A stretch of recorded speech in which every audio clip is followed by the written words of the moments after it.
Bismillahirrahmanirrahim. Assalamualaikum warahmatullahi wabarakatuh. Waalaikumsalam warahmatullahi wabarakatuh. Selamat pagi anak-anak. Pagi Ibu.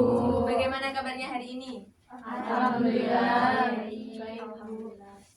Baik, untuk memulai pembelajaran pada hari ini, Ibu minta salah satu memimpin doa. Ibu minta Mbak Diana.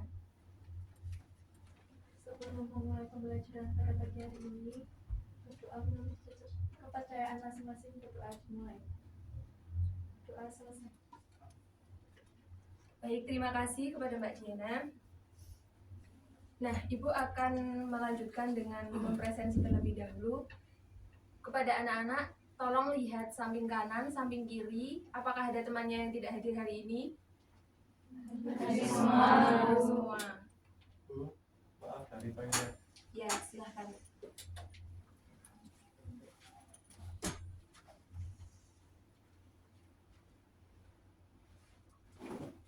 Baik anak-anak, pada pertemuan kali ini kita akan belajar terkait apa? Sebelum kita masuk ke materi, apakah anak-anak pernah mendengar atau melihat suatu peristiwa atau fenomena di lingkungan sekitar? Fenomena apa itu? Banjir, kemudian kebakaran, tanah longsor. Nah, itu juga merupakan fenomena alam. Sebuah fenomena itu terjadi pasti ada penyebabnya ya anak-anak.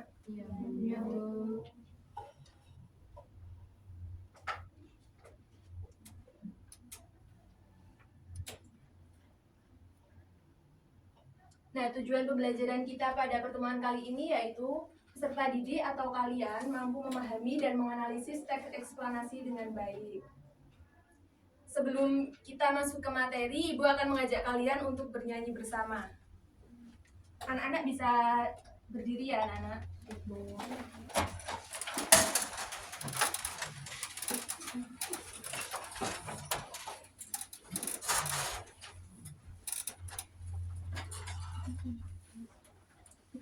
Apakah sebelumnya ada yang tahu video ini?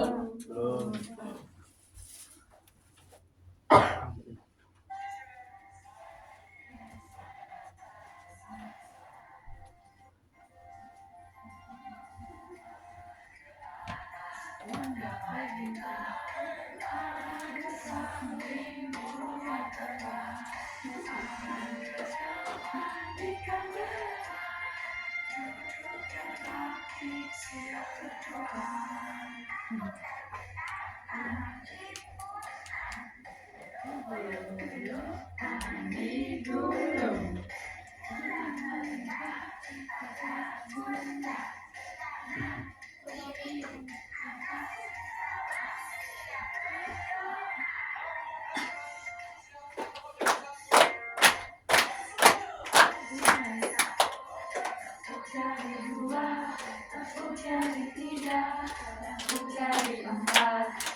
kembali. Bagaimana, sudah siap dan tambah semangat? Ya, Bu. Baik, kita lanjutkan ke materi. Sebelum masuk ke penjelasan materi, Ibu akan menampilkan salah satu video contoh teks eksplanasi. Anak-anak dapat menyimaknya. Nanti di akhir video Ibu akan memberikan pertanyaan.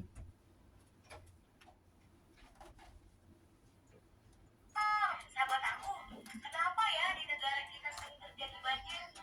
Yuk kita cari tahu. Tahukah sahabat, Indonesia memiliki lebih dari 1.500 sungai hidup dan 600 diantaranya berpotensi menimbulkan banjir. Banjir pada dasarnya disebabkan oleh 3 hal. Pertama, kegiatan manusia yang berdampak pada perubahan alam. Kedua, peristiwa alam seperti curah hujan sangat tinggi, kenaikan permukaan air laut, dan lain sebagainya.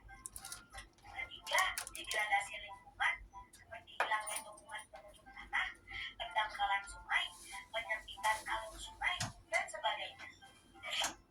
Dampak banjir sendiri cukup mengerikan, sahabat aku. Merusak gedung-gedung, jalan raya, maupun tempat tinggal. Selain itu, banjir juga dapat menimbulkan erosi, bahkan tanah longsor, serta pencemaran lingkungan. Tak hanya itu, kotoran dan binatang yang terbawa air banjir dapat menimbulkan berbagai penyakit seperti diare, infeksi saluran pernapasan, hingga penyakit kulit. Hal yang harus kita lakukan ketika terjebak banjir adalah jangan takut dan panik. Matikan aliran listrik di rumah atau segera hubungi petugas untuk mematikan aliran listrik di wilayah yang sedang terkena bencana. Sementara itu, jangan menyentuh kabel listrik dan jauhi sumber listrik. Mengungsi ke daerah aman atau daerah yang lebih tinggi atau posko banjir sedini mungkin saat berwaspadalah dengan bahaya listrik yang diakibatkan terkelupasan kabel atau putusnya kabel dan juga akibat lumpuhnya tiang listrik. Nah, sahabat aku, saat banjir telah surut, jangan langsung gembira. Masih banyak yang harus dilakukan agar bisa kembali ke rumah dengan aman. Di antaranya membersihkan rumah, gunakan air dan disinfektan untuk menghindari kuman. Keringkan dengan sempurna peralatan listrik seperti saklar, blok kontak, dan kabel-kabel yang sempat terendam banjir sebelum digunakan kembali. Bersihkan tempat penyebaran air, bersihkan dapur dan peralatannya dengan baik dan hati-hati. Gunakanlah sepatu boots dan sarung tangan di saat membersihkannya. Setelah membersihkan rumah dan sekitarnya, hindari bermain-main di area yang sedang dibersihkan. Jangan lupa menjaga keseimbangan lingkungan dengan menanam pohon. Nah, dari video tersebut, apa yang dapat anak-anak temukan? Saya, Bu. Ya, silakan Mbak Dewi. Penyebab banjir. Penyebab banjir terdapat ada 3. Yang pertama itu kegiatan manusia yang berdampak pada perubahan alam. Yang kedua, peristiwa alam seperti curah hujan yang tinggi. Yang ketiga, degradasi lingkungan. Ya, betul sekali. Beri tepuk tangan buat Mbak Dewi. Apakah ada yang menemukan informasi lainnya? Saya, Bu. Ya, silakan Mbak Dila. Ada dampak banjir. Banjir bisa merusak gedung-gedung, jalan raya, dan tempat tinggal. Juga menimbulkan erosi, tanah longsor, dan pencemaran lingkungan. Serta kotoran dan binatang yang terbawa banjir juga dapat menimbulkan penyakit. Ya, betul sekali. Beri tepuk tangan buat Mbak Dila.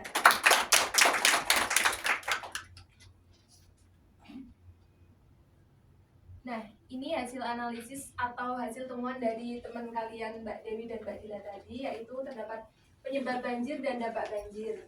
Penyebab banjir terdapat 3, yaitu kegiatan manusia yang berdampak pada perubahan alam, kemudian peristiwa alam seperti curah hujan yang tinggi, kenaikan permukaan laut, dan lain sebagainya. Kemudian penyebab yang terakhir yaitu degradasi lingkungan seperti hilangnya tumbuhan penutup tanah, pendangkalan sungai, penyempitan alur sungai, dan sebagainya. Kemudian ada dampak banjir itu sendiri, yaitu yang pertama merusak gedung-gedung, jalan raya, dan tempat tinggal. Kemudian yang kedua menimbulkan erosi, tanah longsor, dan pencemaran lingkungan. Kemudian dampak yang terakhir yaitu kotoran dan binatang yang terbawa arus dapat menimbulkan penyakit seperti diare, infeksi saluran pernafasan, dan penyakit kulit. Dari video tadi masih ada informasi yang belum disebutkan oleh anak-anak, yaitu hal yang harus dilakukan ketika terjebak banjir dan hal yang harus dilakukan ketika banjir telah surut. Hal yang harus dilakukan ketika terjebak banjir yaitu yang pertama, jangan takut dan jangan panik. Kemudian yang kedua, matikan aliran listrik di rumah. Yang ketiga, menghubungi petugas untuk mematikan aliran listrik yang sedang terkena banjir. Dan yang terakhir, mengungsi ke daerah yang aman atau ke daerah yang lebih tinggi. Kemudian ada juga hal yang harus dilakukan ketika banjir telah surut, yaitu yang pertama, membersihkan rumah menggunakan air bersih dan desinfektan. Kemudian yang kedua, mengeringkan peralatan listrik yang terendam banjir sebelum digunakan kembali agar tidak terjadi konslet. Kemudian yang ketiga, membersihkan tempat penyimpanan air. Dan yang terakhir, membersihkan dapur dan peralatannya. Nah, anak-anak, dari video tadi dan dari analisis kita yang sudah kita lakukan bersama, jadi apa sih yang dimaksud dengan teks eksplanasi itu? Ada yang tahu? Saya Ibu. Ya, silakan Mbak Sania. Teks eksplanasi adalah teks yang berisi penjelasan mengenai suatu fenomena atau peristiwa. Ya, betul sekali. Beri tepuk tangan buat Mbak Sania.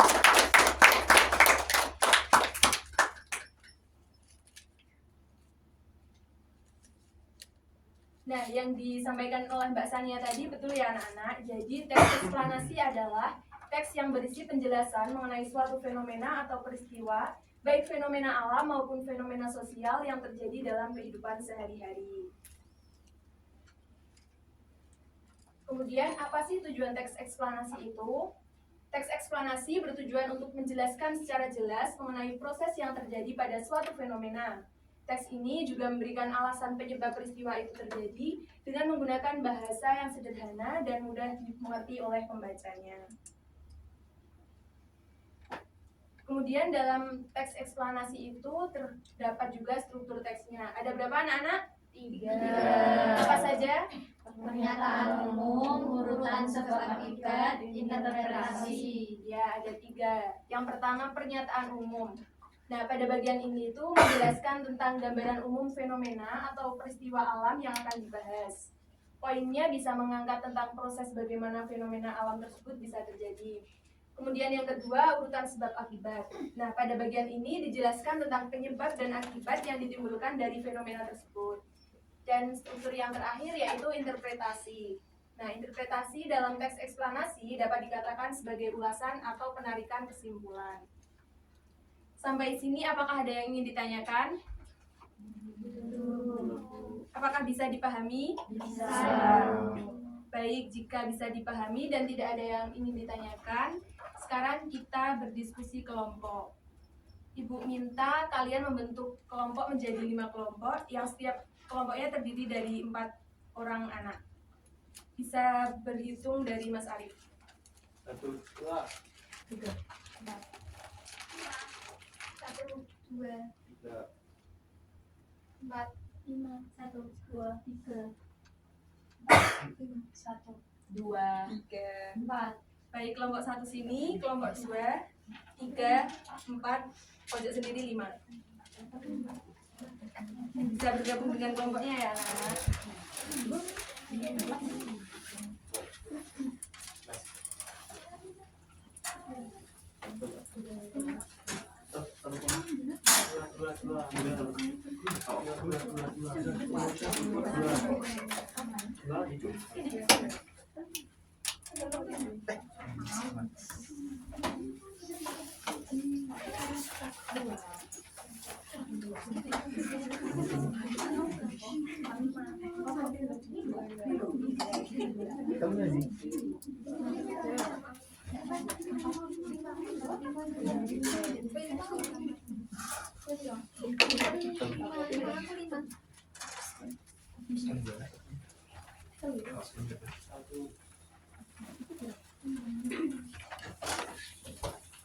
Beri waktu 15 menit, apakah cukup anak-anak? Cukup.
Apakah sudah selesai anak-anak? Sudah.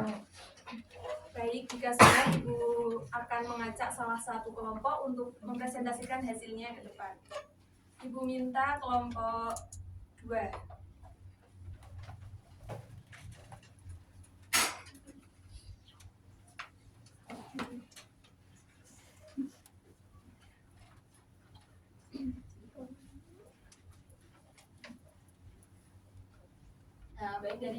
Kami dari kelompok 2 akan mempresentasikan hasil diskusi kami mengenai proses terjadinya pelangi. Yaitu yang pertama,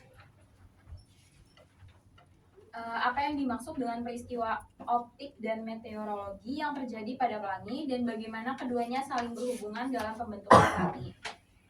Peristiwa optik adalah proses pembiasan dan pembelokan cahaya yang terjadi ketika cahaya matahari melewati tetesan air.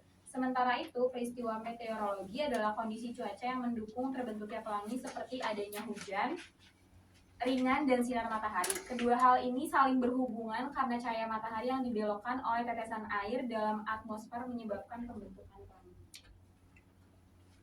Lalu pertanyaan nomor 2, mengapa pelangi hanya bisa terlihat ketika ada hujan dan matahari bersinar pada waktu yang bersamaan?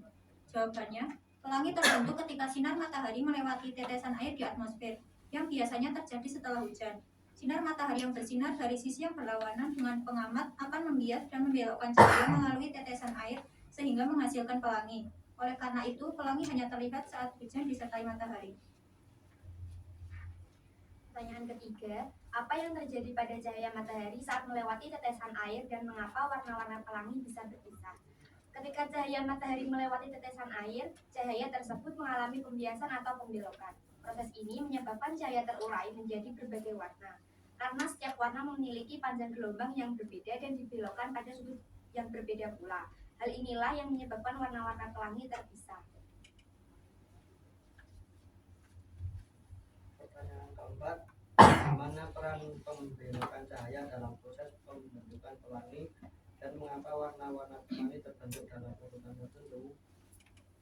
Jawabannya adalah pembelokan cahaya menyebabkan warna-warna pelangi terbentuk dalam urutan tertentu karena setiap warna dibelokkan pada sudut yang berbeda.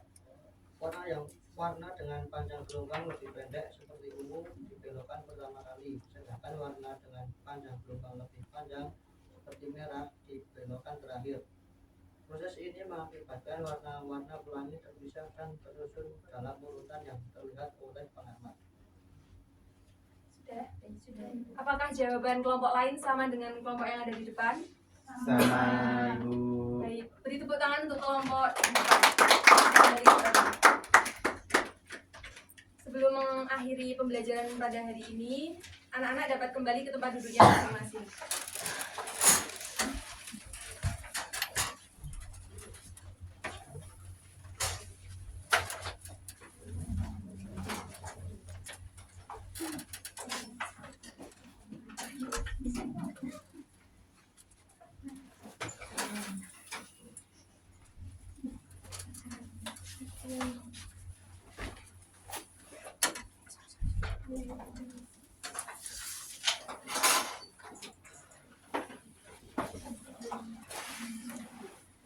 Apakah sudah kembali ke tempat duduk masing-masing? Sudah.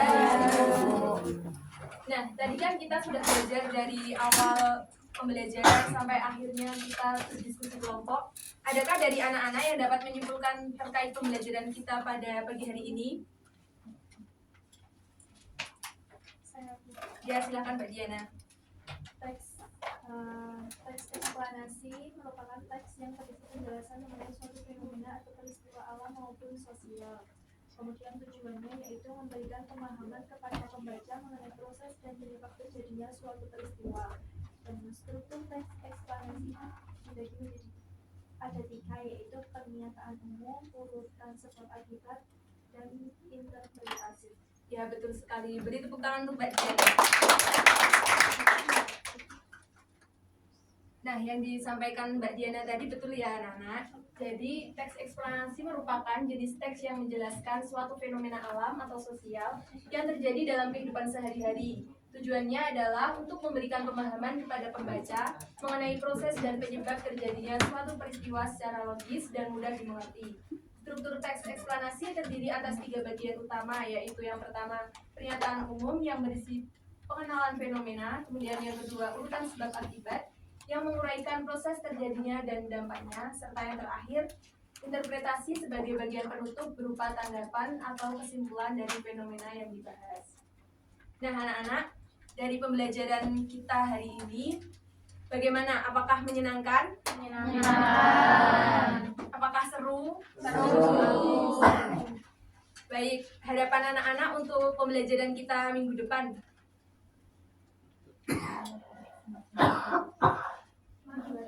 Lebih seru, lebih interaktif, lebih menyenangkan. Ada gamenya, baik. Untuk pertemuan kita minggu depan, kita buat lebih seru, menyenangkan, dan juga ada gamenya.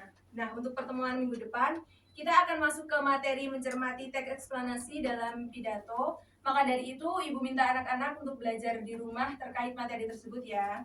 Baik, Ibu. Baik, untuk mengakhiri pembelajaran pada pagi hari ini, Ibu minta Mbak Diana menutup dengan berdoa kembali.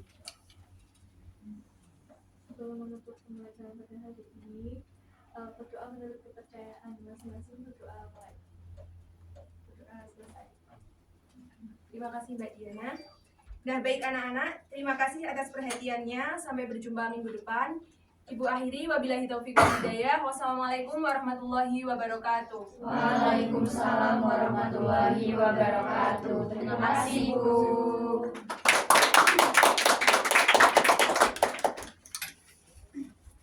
Ya, siapa selanjutnya? Siap. Berapa menit tadi? Tadi 23 menit, Bu.